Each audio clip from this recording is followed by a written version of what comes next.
Eliza Thorne was a sculptor of space, a weaver of light and shadow.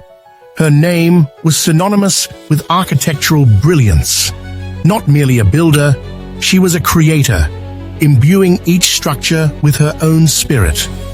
A blend of minimalist elegance, profound functionality, and a deep reverence for the natural world. Her buildings weren't just places to live or work.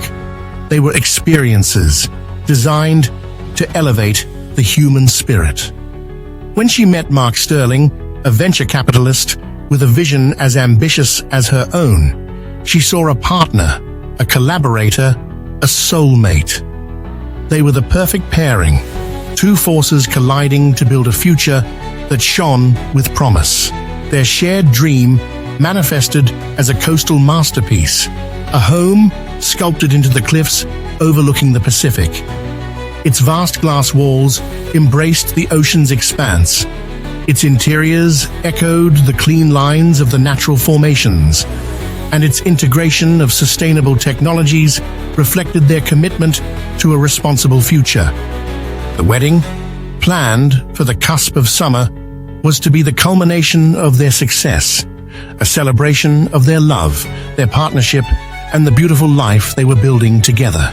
Enter Serena Bellwether, a wedding planner whose reputation preceded her like a whisper of perfection. Serena possessed an uncanny ability to divine the unspoken desires of her clients, to anticipate their needs before they were even articulated. She was a chameleon, adapting her style to their preferences with unsettling accuracy, blending into their lives with the grace of a practiced spy. Her presence, initially a business arrangement, soon morphed into something more insidious, a subtle invasion that Eliza, consumed by the minutiae of wedding planning, failed to recognize. As the wedding day approached, a subtle disquiet began to gnaw at Eliza. Mark, once a beacon of unwavering support, seemed distant, preoccupied. He'd become elusive, his work hours growing longer, his attentiveness waning. Serena, too, seemed to linger in their presence, her gaze occasionally lingering a moment too long on Mark, a small smile playing on her lips. Eliza attributed the changes to the stress of pre-wedding preparations, the pressures of their demanding careers. She pushed her unease aside, telling herself it was the butterflies of the impending union. Then came the night of reckoning, a night that shattered her world with the force of a tidal wave. A random notification on Mark's unlocked iPad. A selfie, a single, devastating image of Mark and Serena. The photo, taken in the intimacy of a dimly lit room, captured a stolen moment. The unguarded smiles, the shared laughter, the palpable connection that burned through the pixels. It was a betrayal, a violation of the trust they had built together, a searing indictment of the illusion she'd been living. The next morning, Eliza confronted Mark. The confrontation was a torrent of tears, accusations, and broken promises. He stammered, his carefully constructed facade crumbling. He admitted the affair, claiming it had begun weeks ago, a mistake, an emotional connection that had just happened. He begged for forgiveness, swore his love for Eliza, insisted he wanted to end it, and desperately pleaded for the wedding to proceed. He spoke of a blurred moment, of things getting out of hand, of not being able to resist. He said he wanted to make it all right. Eliza, paralyzed by the weight of her devastation, initially reeled. Her world, built on a bedrock of honesty, integrity, and shared dreams, was collapsing around her. The house they had built, the physical manifestation of their love, now felt like a gilded cage. A carefully crafted image of their perfect life was exposed as a lie, a performance that shattered her sense of self. The wedding, once a symbol of hope and joy, now felt like a grotesque mockery. Serena, the wedding planner, the one she'd trusted with her deepest desires, became a symbol of her naivete, her manipulative control, her role as the ultimate betrayer. The ensuing days were a descent into an emotional maelstrom, sleepless nights filled with the recurring image of the photo, the sting of the words, the hollow ache of the lost future.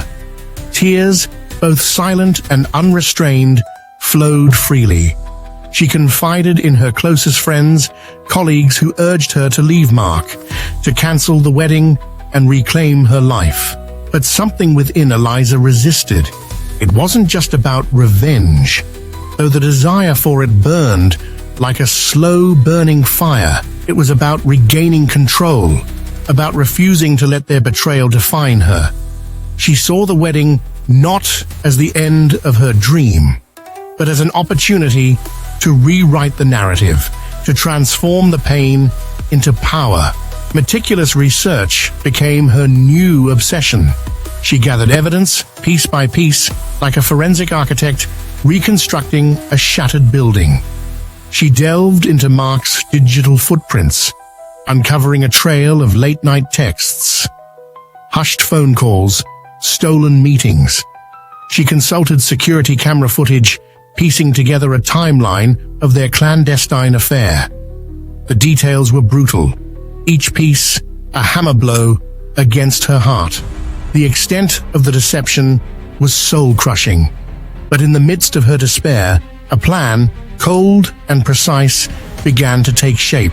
She engaged a private investigator, a seasoned professional who specialized in corporate espionage and domestic surveillance. The PI, a woman with sharp eyes and a network of contacts, provided the final pieces of the puzzle. Financial records revealing secret trips, hotel reservations, and hidden accounts. The pieces, when assembled, painted a devastating picture of a carefully orchestrated plot, revealing that their wedding was never more than a formality. The evidence was airtight. The day before the wedding, Eliza, pale but resolute, convened a meeting with her lawyer, her closest friends, and her private investigator. They discussed legal options, financial implications, the potential for a public shaming. They also weighed the potential ramifications of the secret she was about to unleash. The plan was risky, potentially devastating. But in the depths of her pain, Eliza knew she had to act. She had to break the chain, to rebuild on her terms. On the wedding day, the weather was perfect. The venue shimmered, bathed in the golden light of a setting sun. The guests, a mix of high society figures, industry colleagues, and supportive friends, arrived dressed in their finest attire, unaware of the drama that was about to unfold. Mark stood at the altar, looking handsome but strangely uneasy, his eyes darting around the room. Serena, in her elegant gown and perfectly crafted smile, stood near the back of the venue, appearing poised and ready to orchestrate the proceedings. As the ceremony began and the wedding march played, something unexpected happened. Instead of the traditional procession of bridesmaids, the large screen, set up to display a slideshow of the couple's life together, flickered to life. The montage began, seemingly innocent emails and text messages, gradually revealing the true nature of the affair. Then the evidence became more explicit. Hotel receipts, credit card statements, security camera footage of intimate encounters.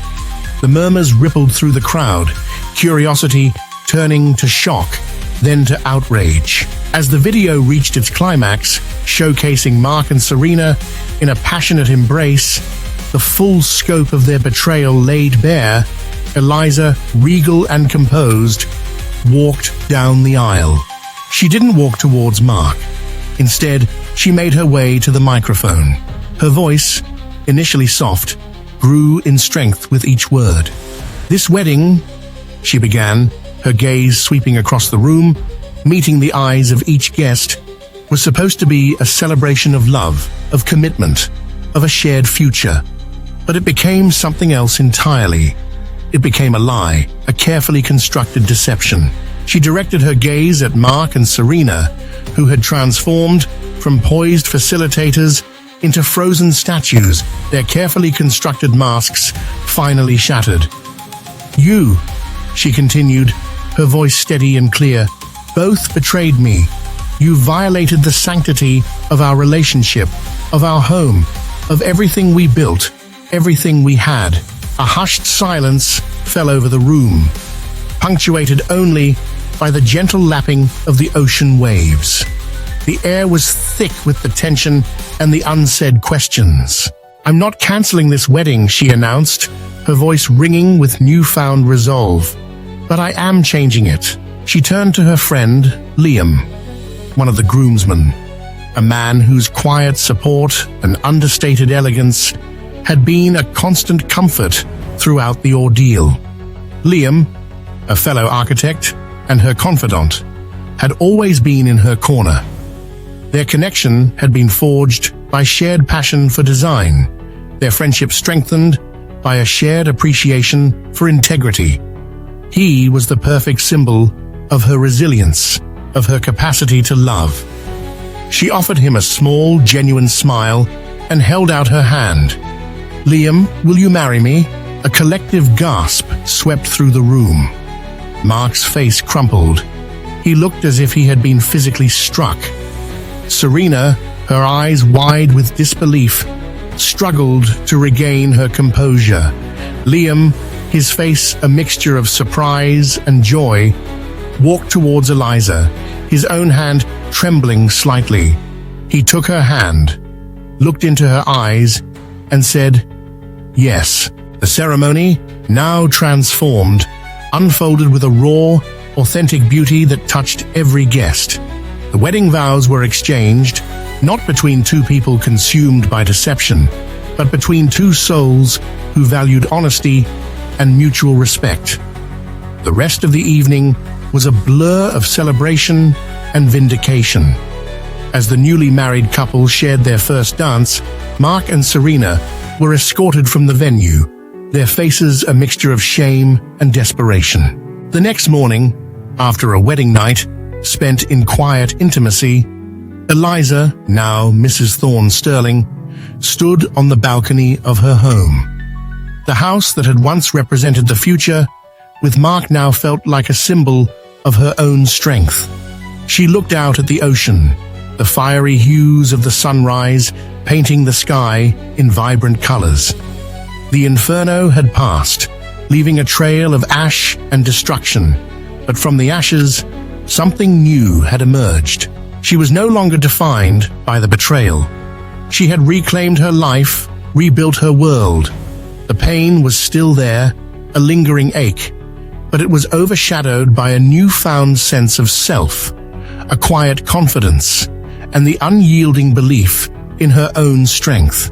The world before her was now filled with endless possibilities, a canvas waiting to be painted with the colors of her own choosing.